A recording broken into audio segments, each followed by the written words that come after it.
quand la petite Ida y mit son grain de sel. À Kathult, dans le village de Lönneberga, en Småland, vivaient Emil et sa petite sœur Ida. Peut-être as-tu déjà entendu parler d'eux. Dans ce cas, tu sais qu'Emil n'arrêtait pas de faire des bêtises. Il en faisait pratiquement tous les jours. Pour le punir, son père avait pris l'habitude de l'enfermer dans l'atelier de menuiserie. Il pensait que quelque temps passé dans cet endroit lui ferait entendre raison. Mais il avait tort, parce qu'Émile se plaisait bien dans l'atelier de menuiserie. Il s'y installait tranquillement et fabriquait des bonshommes en bois en attendant d'être libéré. Parfois, c'était la petite Ida qui venait lui ouvrir la porte. Et elle s'y plaisait bien, elle aussi. Et elle espérait un jour être enfermée comme son frère. Mais pour ça, il fallait d'abord qu'elle fasse une bêtise. Et elle ne savait pas comment s'y prendre, la pauvre petite. « Je vais essayer de trouver une bonne bêtise, » annonça-t-elle à Émile. « Oh, une bêtise, c'est pas quelque chose qu'on trouve, » expliqua Émile. « Ça se fait tout seul, et c'est seulement après qu'on sait si c'en était une ou pas. » « C'est quand papa crie « Émile !» demanda Ida. « Exactement, » dit Émile. « Et quand je l'entends crier, je fonce aussitôt dans l'atelier de menuiserie. » Puisque son frère était si calé en bêtises, Ida ne comprenait pas pourquoi ça ne serait pas pareil pour elle. Elle alla se renseigner auprès de Lina, la bonne de Kathult, qui éclata de rire. « Oh, toi, ma p'tiote, t'es bien trop gentille. Pour ça, il faut être un garnement, comme Émile. » Ida posa ensuite la même question à Alfred, le valet de ferme. « C'est parce que j'aimerais bien qu'on m'enferme dans l'atelier de menuiserie, » ajouta-t-elle. Alfred se gratta la tête. Il aurait voulu aider Ida, mais il ne savait pas comment. Ce n'était pas si facile. « Émile t'en trouvera bien une petite, » finit-il par suggérer. « Une bêtise, ce n'est pas quelque chose qu'on trouve, » déclara Ida. « Ça se fait tout seul. Mais ça ne marche pas pour moi. » Et pendant ce temps-là, Émile enchaînait les bêtises, l'une derrière l'autre. Un matin, au moment où la vieille Maya arrivait à Kathult pour aider Lina à la lessive, Émile avait laissé sortir le Blair, leur bélier coléreux. Pour échapper à cette vilaine bête, la vieille Maya fut obligée de grimper à toute vitesse en haut de la clôture en bois. Elle resta là, la malheureuse, perchée sur son poteau, avec le Blair qui la guettait en dessous. La vieille Maya appela au secours de toutes ses forces, mais personne ne l'entendit. Personne, à part Émile, qui se trouvait dans l'enclos des moutons, occupé à ramasser des fraises sauvages. Étourdi comme il était, il avait oublié de refermer la barrière derrière lui. Alerté par les appels de Maya, il a couru, renversant en route une partie de ses fraises. En découvrant la vieille femme sur la clôture et le Blair en dessous, il murmura « Et voilà, une bêtise de plus !»« Oh, c'est toi, sacré garnement, qui a relâché le bélier !» demanda la vieille Maya. « Oui, » répondit Émile, « mais j'ai pas fait exprès. Ne vous inquiétez pas, je vais m'occuper du Blair pour que vous puissiez descendre. » Il se mit à gesticuler et à faire du bruit pour attirer l'attention du bélier qui, énervé, oublia la vieille Maya et se tourna vers Émile. Le garçon prit ses jambes à son cou et fila vers l'enclos des moutons, suivi du Blair.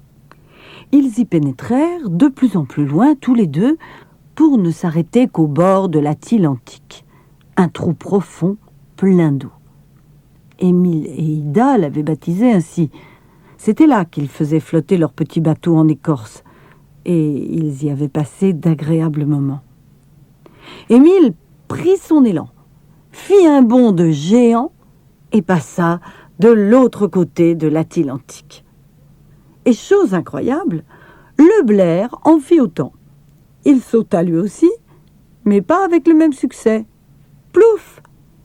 Il échoua au beau milieu de l'Atlantique et se retrouva avec de l'eau jusqu'à la barbiche. Il bêla plus fort encore que la vieille Maya pour qu'on vienne à son secours. « Oh, tu l'as bien cherché !» lui lança Émile. « Je n'ai pas l'intention de te tirer de là. D'ailleurs, je ne suis pas assez fort. » Il savait bien pourtant qu'il fallait à tout prix sortir le bélier du trou avant que son père ne soit au courant de l'affaire. « Oh, si seulement Alfred pouvait venir m'aider, pensa-t-il. Ça éviterait que les autres apprennent ce qui s'est passé. » Très vite, il partit à la recherche d'Alfred, en prenant bien soin, cette fois-ci, de refermer la barrière derrière lui. À peine avait-il mis le crochet qu'il s'aperçut que la vieille Maya n'était toujours pas descendue de la clôture.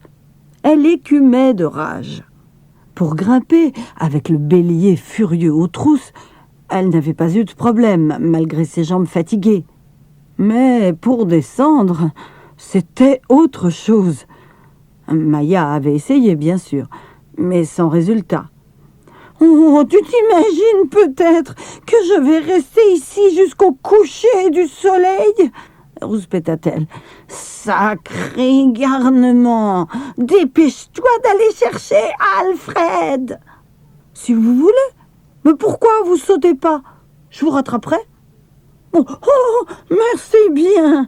dit la vieille Maya. « Tant que mes vieilles jambes ne flanchent pas, il n'est pas question de sauter. Va donc chercher Alfred. » Émile fit ce qu'elle lui demandait. L'ennui, c'est qu'Alfred n'était pas seul quand il finit par le retrouver. Il était en train de faucher l'herbe dans le pré en compagnie de son père. En voyant son fils courir à perdre haleine, le père d'Émile s'écria « Qu'est-ce qui se passe? Il y a le feu ?»« Non, c'est la vieille Maya !» commença Émile, et il se tut. Son père eut vite fait d'apprendre toute la vérité sur la vieille Maya en haut de son poteau et sur le Blair au milieu de l'Atlantique. Ça le fit bondir. « Oh, notre précieux bélier !» s'exclama-t-il. « Sapristi, il nous a coûté 20 couronnes. Il faut le sauver tout de suite. » « Oui, la vieille Maya aussi, naturellement, mais plus tard. » Alfred, Émile et son père se précipitèrent tous les trois vers l'enclos. Tout en courant, le père d'Émile fit des compliments à son fils d'avoir agi aussi rapidement. Il ignorait encore tous les détails de l'affaire. Au loin, ils entendirent les cris de la vieille Maya se mêler à ceux du Blair. Ça n'aurait pas été simple de garder secrète cette catastrophe, comme Émile avait osé l'espérer un moment. De toute façon, la vieille Maya était incapable de tenir sa langue. Il leur fallut beaucoup de temps pour sortir le Blair de l'Atlantique. Quand ce fut enfin le tour de la vieille Maya d'être secourue, elle était à bout de force, ou presque. Il lui en restait cependant assez pour dénoncer le responsable de la situation au père d'Émile. Oublier de refermer les barrières quand les animaux étaient dans les pâturages, c'était absolument impardonnable. Quelle tête en l'air, ce garçon! Il avait pourtant entendu ça dès le berceau. Émile n'était pas très fier de lui. Il avait déjà entamé le chemin du retour en silence, son panier de fraises sauvages à la main. Il ne lui restait plus qu'à attendre la suite des événements.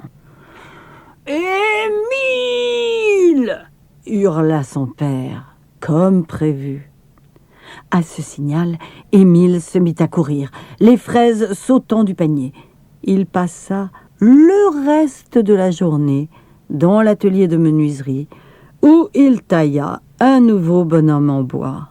« Et moi alors, je n'irai donc jamais dans l'atelier de menuiserie ?» demanda la petite Ida tristement.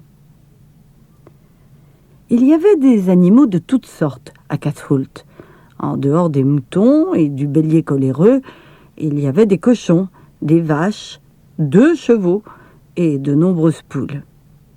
Émile avait sa propre poule, qui s'appelait Lolotte, la boiteuse. Elle boitait en effet depuis qu'elle s'était cassé une patte dans sa jeunesse. Mais c'était la meilleure pondeuse du poulailler.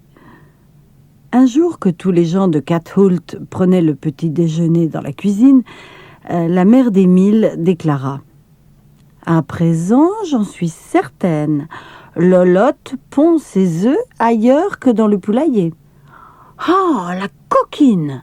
fit Émile. « Viens, Ida, on va dénicher sa cachette. » « Si vous arrivez à retrouver les œufs, je vous ferai des crêpes ce soir, » promit leur mère. Comme Émile et Ida adoraient les crêpes, ils se dépêchèrent de filer au poulailler. « Je m'en vais lui dire 2 mots à Lolotte, » déclara Émile d'une voix sévère. Dans la journée, les poules de Cathoult vivaient en liberté et se promenaient comme bon leur semblait. Mais le soir, Lina les enfermait à cause du renard. Ce jour-là, Émile et Ida trouvèrent presque toutes les poules en train de pondre. Certaines avaient déjà terminé et elles caquetaient bruyamment pour le faire savoir. Seule Lolotte, la boiteuse, se baladait encore dans la cour en grattant la terre avec sa patte trop courte.